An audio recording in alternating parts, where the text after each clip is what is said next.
to run a phishing engagement, and probably to run any engagement. So this really should be simple, right? Phishing is actually, from a technical perspective, one of the easiest things to do in what InGuardians does, what we do at this conference in terms of penetration testing and red teaming and all the different kinds of security things. It should be really easy. You make a crafty email that doesn't involve any Nigerian princes that tries to get someone to go to a website.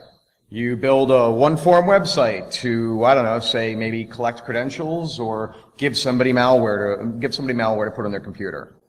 You get your client or your boss to approve of that website and that email. You send the email to as many people as you can. You watch the passwords fly in. And sometimes you get lucky, and it really is this easy. You can expect about somewhere between 10 and 40% of the people that you send a good email to give you their password. And I gotta say, it's a wonderful feeling just watching the passwords kind of fly in at first and then trickle in over time, and you're like, this is great. Why have I spent all this time on vulnerability research and all this? I can just get access. And to that end, one of my colleagues, Larry Pesci, once had a phishing campaign with a success rate in excess of 100%.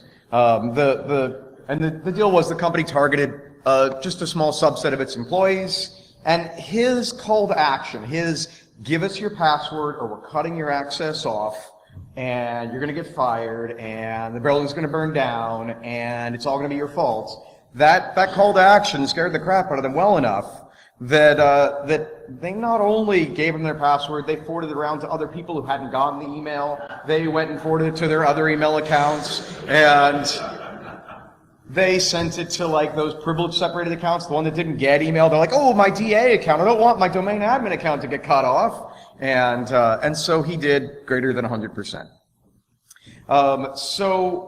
So I'm going to talk about kind of why we phish, and then I'm going to tell you about how all the ways it's gone wrong for us or for people we know. Yeah, I'd like to save face and say, none of this happened at my own company. This is all stuff that happened somewhere else. So why do you phish in the first place? The phishing engagement should make it so that everybody individually gets better at spotting a phishing email and not getting, so that they don't get tricked by it.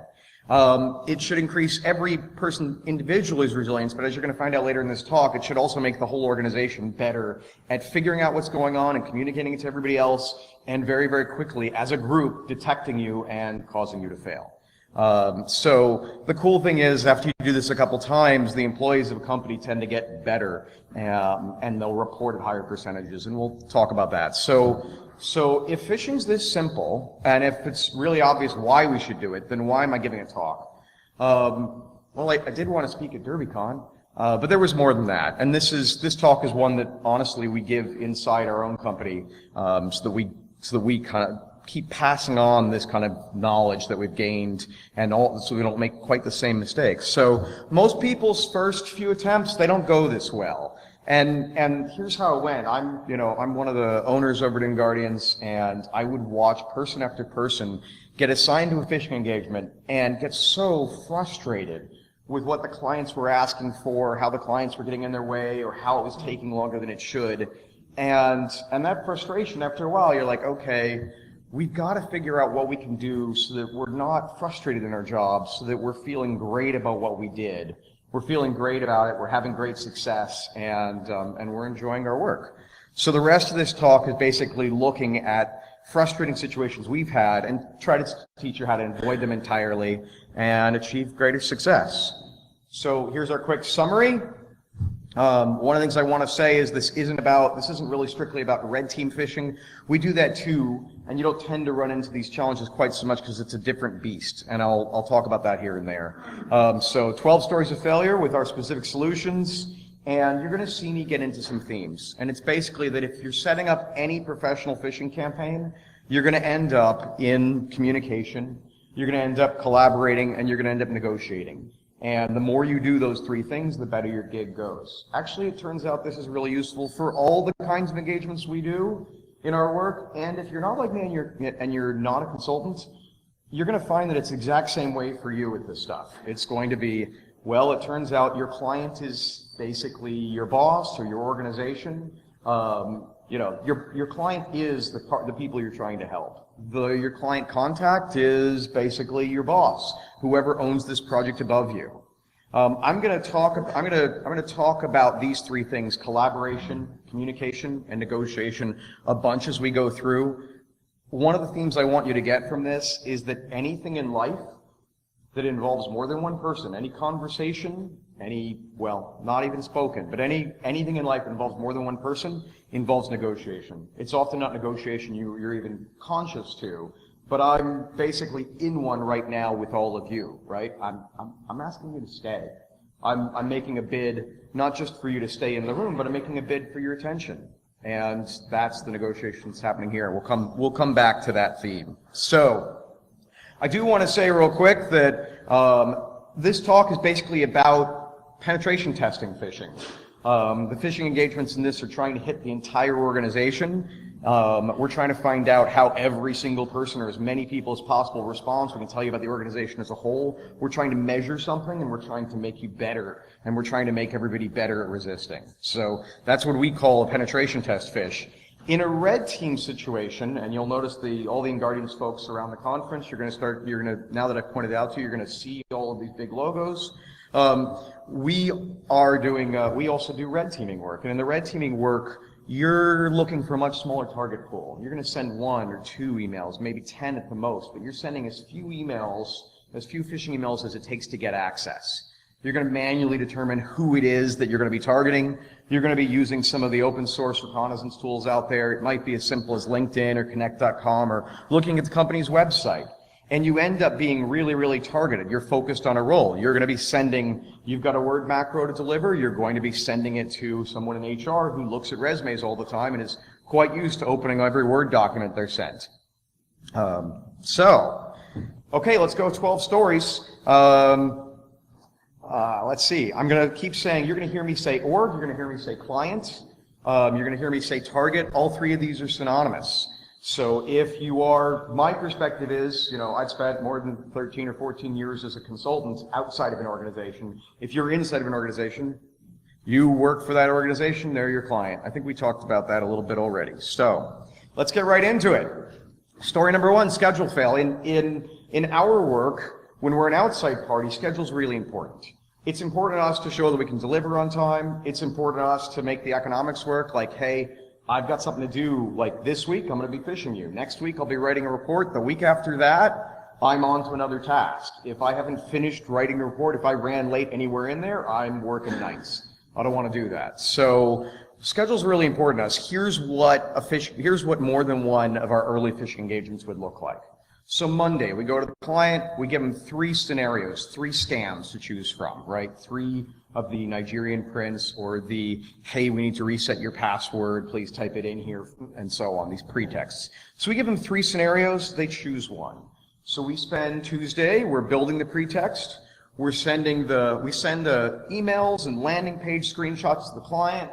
The client says, hey, could you change this wording here, and can you make this a little less tricky here, or what have you. So we make a change. On Wednesday, the client approves the email and the landing page text, and we're like, okay, we're going to take it easy.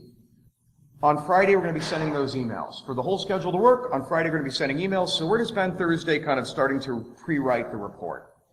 And then we get to Thursday, and the client just thinks, yeah, maybe I should show this to my boss. Maybe the client's boss comes by and asks, like, hey, I heard you've got this phishing thing going on. Can you show me what you guys are going to do? And he's like, oh, I totally forgot to show it to you. Here it is. And the boss says, no! Right? And says, you can't do that. You just, and for whatever reason, the client's boss is scared of your pretext. Like, you can't send out something that says that it's from the company's president. From now on, nobody will trust an email from the company's president. And so what happens to us? Well, we have to restart from day one. So we're on Thursday, we think we're sending emails tomorrow, and instead we're having conversations inside about how we have to change the schedule. We're going to need another week, or we're going to need another 3 days. We're going to come up with new things. This early on was the point where everyone starts getting mad at the client.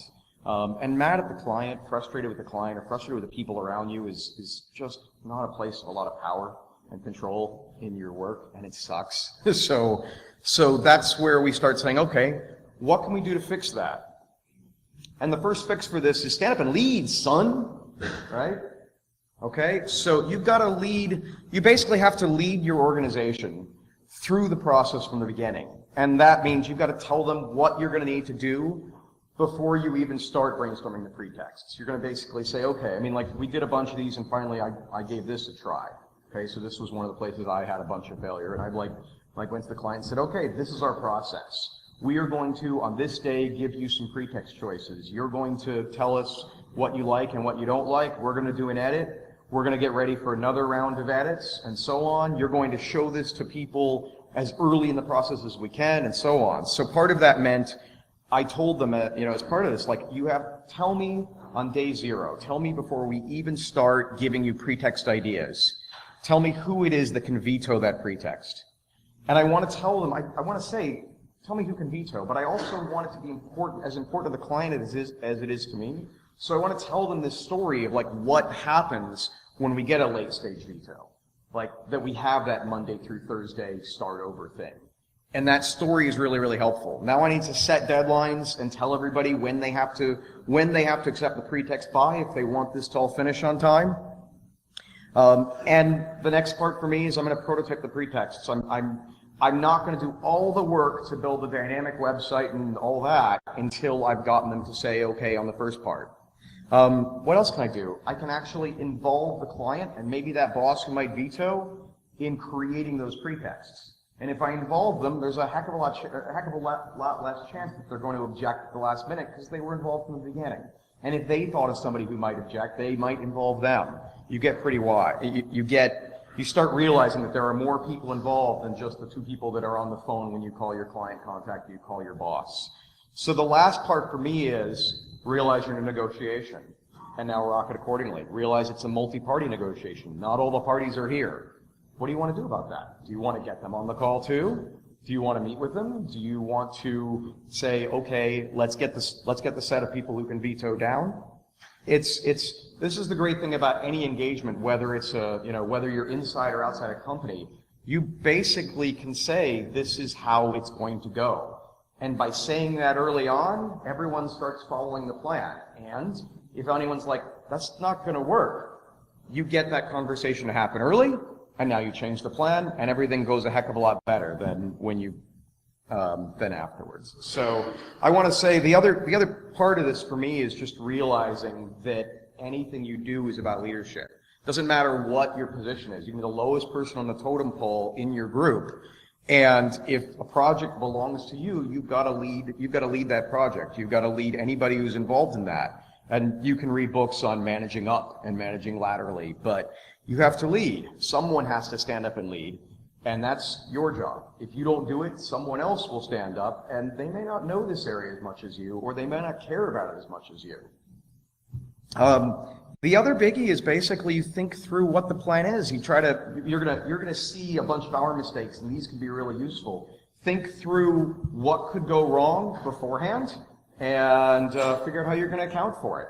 I'm telling you 12 things that have gone wrong for us and what we did. You can kind of do this thought exercise rather than playing it out in real life the way I did.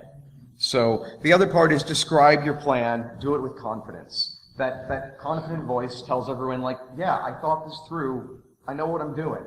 But then, at the same time, that can bowl people over, that like, I thought this through, this is the plan, can bowl people over. You have to listen. You have to ask people, like, are we missing anything? Anybody, you have to basically encourage objections. And then, when those come up, don't get stymied, just be ready to negotiate and get creative. And we'll talk about that some more. Short version for us, one of the things that we've learned at Guardians in our work is if we communicate more in general, and if we communicate more in the beginning, we'll spend a lot less time having to communicate the way we don't like. Talking about our frustrations about how it didn't work, saying it's not my fault, it's someone else's fault, and just overall being upset that things didn't go as well as we like. Has anybody had anything in their work that didn't go as well as they like? They kind of regret it? Just want to make sure it's not just me, because if I'm the only one, then well, okay, this is still fun. I can tell you all my fails, but Okay, so story 2. You spend a whole bunch of time making your, your laptop fall off the podium. So you spend a whole bunch of time developing that prototype, that pretext email on the landing page, and you send all the emails, and they all get stuck in the spam filters. Nobody gets them, and it's too late to do anything about it. And this sucks. So maybe the spam filters trigger because your domain's too new. Maybe they trigger because you've got, broken configurations on SPF or DKIM or the, general MTA, so things just look fishy in the same way that they look fishy when spammers send us stuff. So the tough part is, again, schedule fail. Back to the drawing board. Your schedule suffers. Your client's annoyed or your boss is annoyed. You're kind of frustrated, and you've kind of lost a little bit of credibility.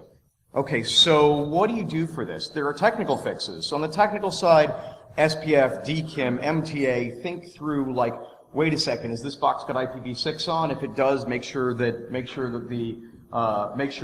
SPF record has the IPv6, right? That's the technical part.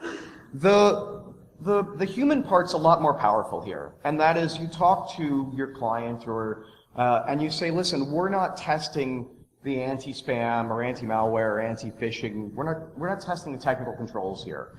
Let's talk about what the goal of the work is. And honestly, anytime you're negotiating, you're basically saying, like, what's our overall goal and how do we best achieve it? So our overall goal is to get an email in everybody's hands and figure out whether they get fooled by it.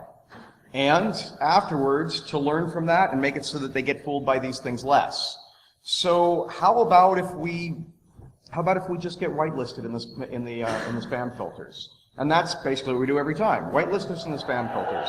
If you want to know what would get through, we can do something about that later on.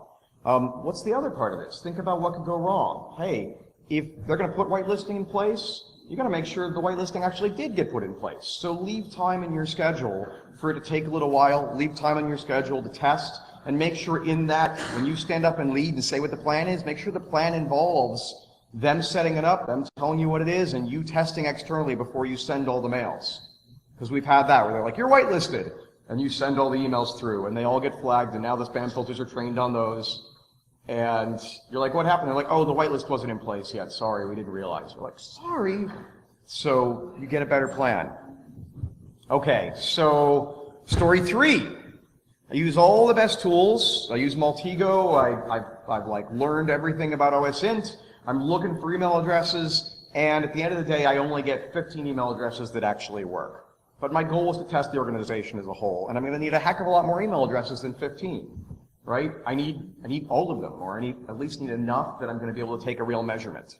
And it's not fair, right? So as somebody who can't break the law, I don't get to do, or can't break my clients' mail infrastructure. I don't get to do the same thing they do. I'm not going to buy mailing lists. I'm not going to hack machines and get email addresses that way. I'm not going to do something that one of our guys may or may not have. No, none of our guys did this. But Bob, this guy I know named Bob, might have at some point, been working on doing a phishing exercise against a hospital and set up and sniffed all their pager traffic and got email addresses out of the pagers. So no, that's not something I would do. But the bad guys get to do that, and we don't. So what do you do about that? Let's just stipulate. Like, right, if you hear lawyers in court, they talk about stipulating something. So let's just stipulate that any attacker could get a very comprehensive list of email addresses. They could brute force the mail servers. They could do that very slowly over the course of a year until they've gotten every possible email address that will work in your organization, at least the ones that are 8 characters or less. So at this point, realize I'm in a negotiation with the client. Maybe the client says, damn it, I really wanted this to be realistic. I wanted to know how many email addresses you could get. It's like, okay, how about this?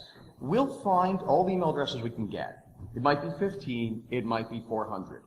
And let's make part of the plan that once I give you those email addresses, in exchange, you're going to give me a complete set of email addresses.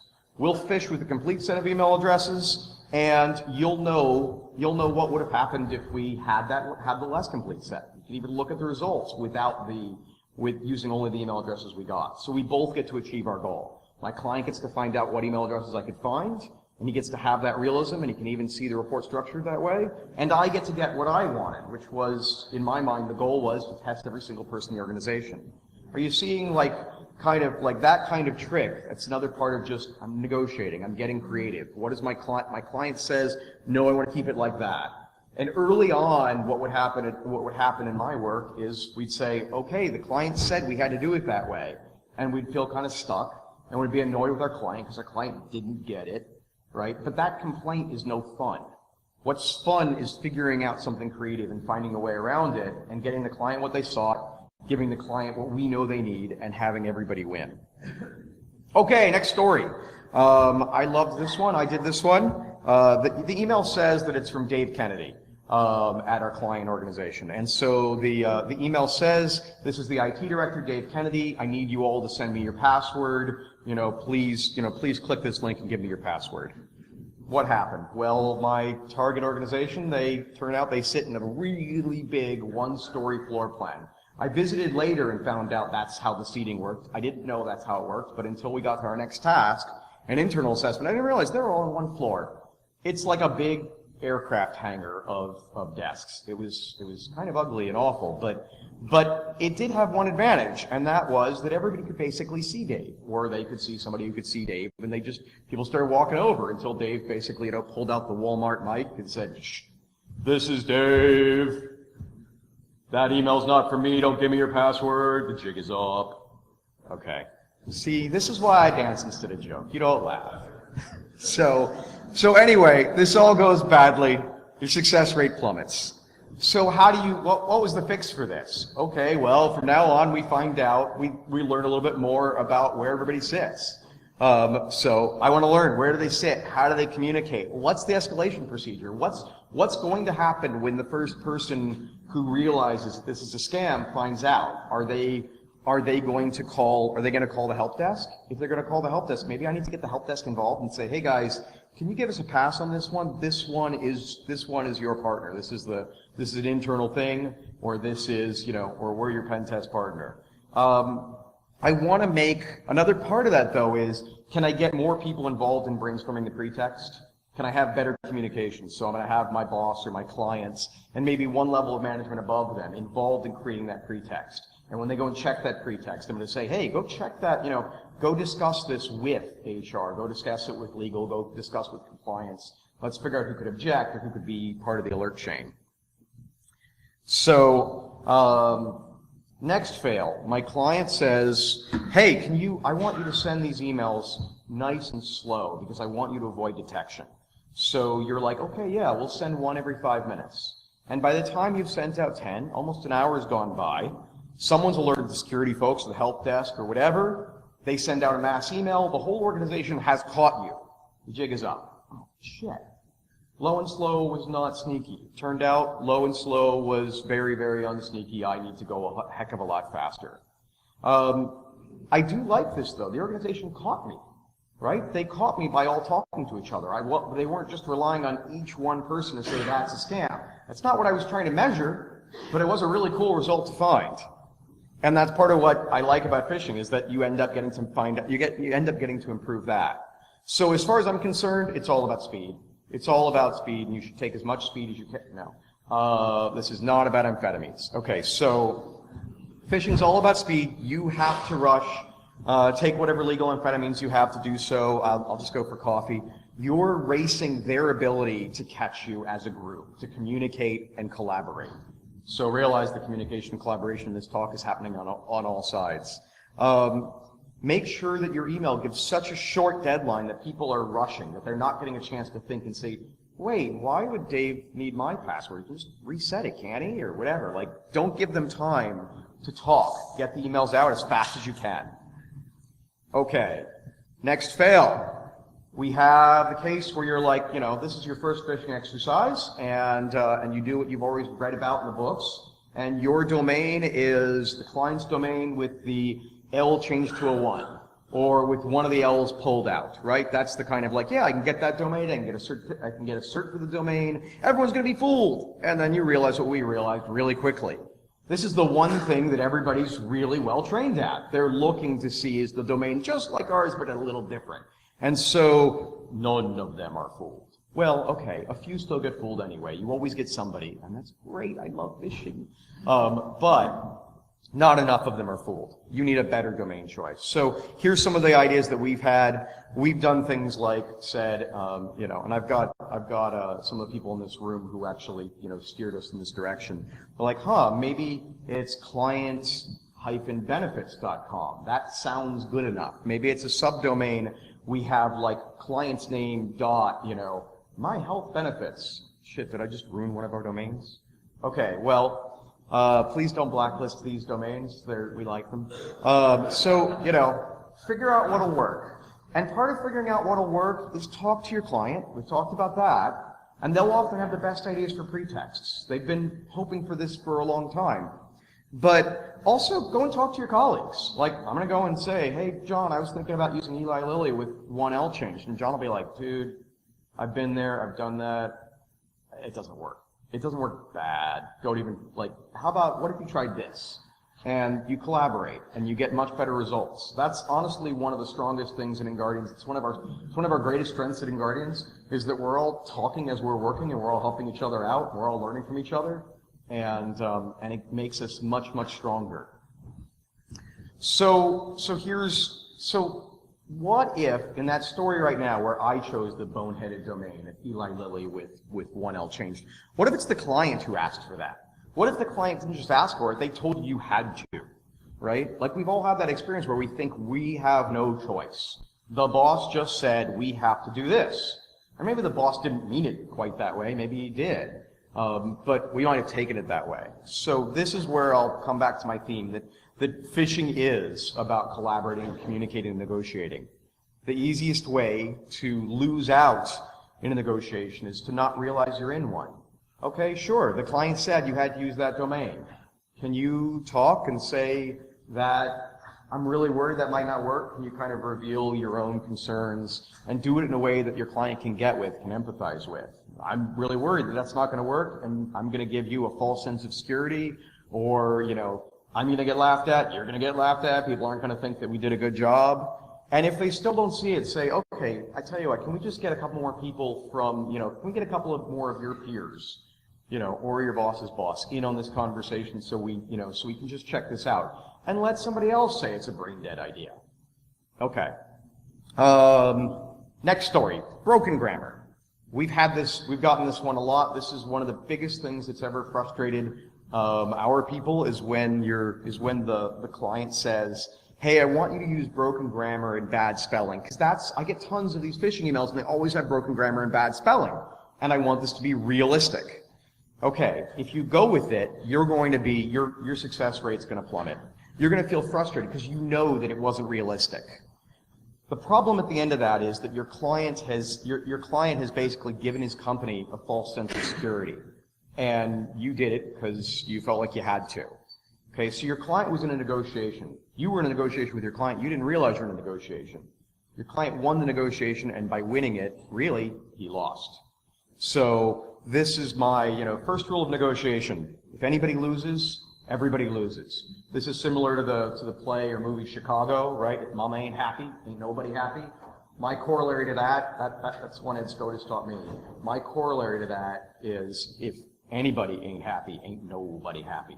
We all know this from our families, right? You can't have anybody unhappy in your family without everybody basically being like, oh, shit. At least not for any length of time. So what do? You get creative. You tell your client like how the broken grammar is not going to harden them against phishers who do write well. If they don't believe you, if it's about realism for them, maybe you go and find a phishing email that you've received that had good grammar and good spelling. It was pretty darn convincing. Maybe even you ask the client, have you ever gotten fooled by one? He's like, oh yeah, that did happen to me once. Like, okay, you remember that one? That's what we're aiming for. And now you've got somebody on board with you. Now, if you're still stuck, okay, again, realize you're negotiating. It's not just that one person's idea has to win. Can you find something where we both win? So you could say, I tell you what, I'll do one round of phishing, maybe against half the organization, that has broken grammar, and one round that has not broken grammar. And we'll get to see, we'll get to see the difference, and we'll both get the data that we were looking for. Okay. So I'm gonna keep checking my time. Okay, good. So story 8, and this one may or may not have happened recently. It was kind of fun. The client comes to us. We hate when this happens. The client comes to us and says, listen, only me and my boss know that this is happening at all. We've never told anybody that we're planning to fish. We're just fishing ourselves. Okay? And whenever anybody says that, I'm like, no. Right? So what happened to us one time when we did that? Nobody else is going to hear. We're like, but we really think it should involve legal, and if you guys have compliance, involve them, maybe tell the help desk about it. They're like, no, no one's going to know. And so we said, okay, fine. We sent out phishing emails, and the client called in for guard, and an investigation got opened, and a whole bunch of us got egg on our face. This has happened with other organizations besides InfraGard, but I'm not going to go into that. So, what do you do to avoid this situation, right? First, you have to lead. You have to basically be very, very confident. You have to know that you're the one that's got the experience, or you're the one that cares about this the most, or what have you, but you have to stand up and lead, and you have to say, just honestly, it's part of my checklist. As I'm taking the client through what we're going to do, it's like, and here's the stage where you tell HR, legal, and so on about the test. And I make brainstorming who those people are part of setting up for this. The other thing I do is I tell stories. Humans, we're optimized for stories. It turns out that if I tell you a story with 20 plot elements, you can repeat them back to me in order. And you can pass that along, and it'll still come out in order. Our brains, for one reason or another, evolved for stories. You can't do the same thing necessarily with a 20-digit number. Okay, he can, but the rest of us probably can't. Okay, at least I can't. I don't know about the rest of you. Okay, so what are the other parts? You have to know the client, know the target, right? Know your target is the way the military talks about this. Look at what are the escalation paths, and where do I want to set my breakpoints. So if it's going to go to help desk, and I don't want to clue them in, but help desk is going to go to security next, cool, let's make sure security is part of this. Okay, next story. The client calls you hourly for results. The phishing exercise is going on for 2 days, and every hour on the hour you get another call from the client, and it's driving you nuts. I kind of like that many calls from people. I'm really social, but let's just assume you're introverted. So what do? This is where you manage expectations. This is... you keep that level of effort under control. This is part of you have to lead. You say early on, when we start the phishing, I'm going to call you every 15 minutes for the first hour. After that, we're going to talk twice that day. We're going to talk twice the next day. And if the client's like, I really wish, at that point, like, you're going to say it strongly. And now you can't shut down the conversation. You got to basically figure out how that felt to the other person. And say, okay, how did that feel? And they're like, that sounds good, but at the beginning, I really wish like you could give me those, instead of every 15 minutes, how about hourly for the first 4 hours? And you're like, same amount of communication, that's what works better for you? I can deal with that, that sounds great. And so you basically have to lead, and then you have to listen. Okay, so story 10. We're at 10 out of 12. I like the way this is going. So your campaign is successful. You got tons of passwords. You rocked it. I wonder if I got that in the camera. I wasn't looking for it, but that would be awesome. Can I fake it? Can I fake that one? Will you get that again? You rocked it. Will you send that to me? I'm negotiating. He's not even using words, but I'm watching his face and I'm watching his actions. It's going to work out better. I mean, maybe he's like, no, I'm not going to freaking send that to you, or I'm not going to take that picture. But if I didn't ask, I don't get to find out if that's a possibility. And that's really good for getting cool pictures at conferences. It's also really cool for making your professional life and your personal life work. So in this situation, your campaign's successful, but your client doesn't feel like you communicated enough. Ed Scotus used to say this as, they didn't feel the love. You got to make them feel loved. So maybe they thought you didn't care, or maybe it was worse than that. Maybe because you weren't communicating very much with them, when something bad happened, when management freaked out, or when employees went nuts, they didn't feel like they could call you and ask for help. Or they didn't call you and ask for help because they didn't feel like, there just wasn't that much communication going on. And so then things go badly, the organization isn't going to fish again for years, and you could have done something about that, but you could only do something about that if you were in conversation with them, if you kind of built up that rapport, that conversation, that trust. that when something went bad, your client, instead of being mad at you, comes to you and says, hey, this is what's going on. And you're like, oh, hey, we've dealt with this before. I would do this. Okay, so success and a happy client, here's how we do that. Remember, most of all, like empathy, remember that your security people over there at the client, they've been rooting for this for a long time. They've been wanting an exercise like this for a long time before they got it. Another part is make them feel loved. Give them stats really often during the first day. Have that conversation about how often you're going to. Here's another one, and I've talked about this a little bit. Communicate more. Yeah, we all know we should communicate more. But we also want to know how much and how. And the cool thing is you can ask. I can ask my client, what do you want in terms of communication? I was thinking this, and they can be like, well, that sounds kind of good, but that would be annoying. What if you did this? This is the cool thing about life, is that we all train each other, and I've heard this in the last, the InGuardians folks have been here for a few days before the conference. We've all been talking, and I realized, like, God, we all train each other on how we want to be communicated with, how often, what we want that to look like. Hey, would you text me before you call me is one, but another one is like, if you want something from me, yelling at me is not going to help. Could you instead tell me what's important to you, or whatever? So these are the people who train me. And if you think in your own life, you've got these people too. These are my family at home. These are my family at work. They're the ones who tell me each day what they'd like and how this is going to land better. And hopefully after this talk, some of you will come and talk to me, and you'll train me and tell me how you'd like to hear this kind of material at a conference. I know a bunch of you who like it well. I hope the ones who don't like it well too. Okay, time check. We're doing good. So, story 11, reinventing the wheel. This is something we did. The first 4 phishing engagements InGuardians did. Every single built their own phishing infrastructure from scratch.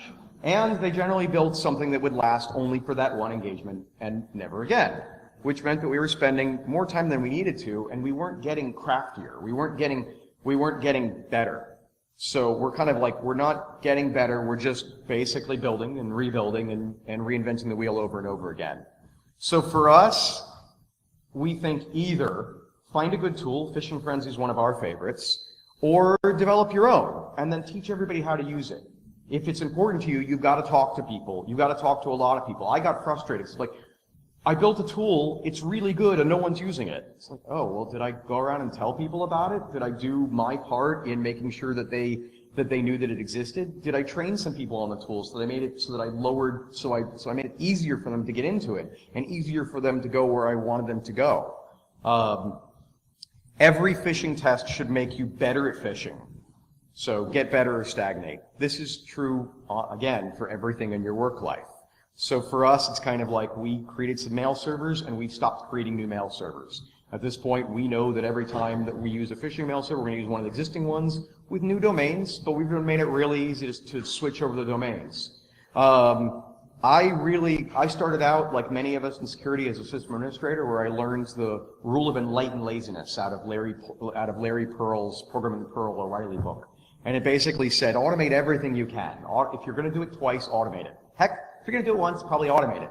But automate everything you can. Let your laziness, let your own desire to not redo something over and over again and have that be boring, end up saving you time and making it so that you can take time and truly create. And that way you can actually up it and up it and up it. So, last story, unknown impact. We did a ton of phishing engagements, and we never found out from a client. We never went and asked the client, hey, what was the impact? Like, are you guys getting better reporting? Are you guys, are people getting caught just as much by phishing after as before? And eventually what happened was a client came to us and said, hey, I wanted to let you know, like, here's a slide that I presented to our board. And I'm like, to your board? Wow, I like that. And he said, this is what happened. Before your phishing engagement, our reporting rates on phishing scams were at this level. Afterwards, they jumped up to this level. And people are way better at calling help desk and telling them something's going on. And I found that when the client told me that, I got this kind of joy and I got satisfaction knowing that what I was doing was making some kind of a difference. And often communicating is the only way you do that. Go and ask what kind of difference you're making. How did that work for you? I think everyone's probably getting this talk isn't really about phishing. I mean, it is. We're talking about phishing entirely. This is really useful stuff for phishing. But this is kind of like Jay's rules for life, whether it's, life with your family life inside your company, life with your client. This is just stuff that really, really, really helps. Ask the people you're interacting with how that interaction went afterwards. What did they get out of it? And you'll be surprised how much joy you get out of people saying, you know, I know that call was really hard, I know we were fighting, and I was so happy for it, I learned so much, or I felt so much closer to you, or whatever. Oh, last slide. I've been presenting for a very long time at these conferences, since 1999. Somewhere in the middle, I had this much hair. Now I get this much. I lost my hair by not following this kind of advice, so I hope that you will have much more joyous, less stressful, and less hair-losing careers. Thank you very much.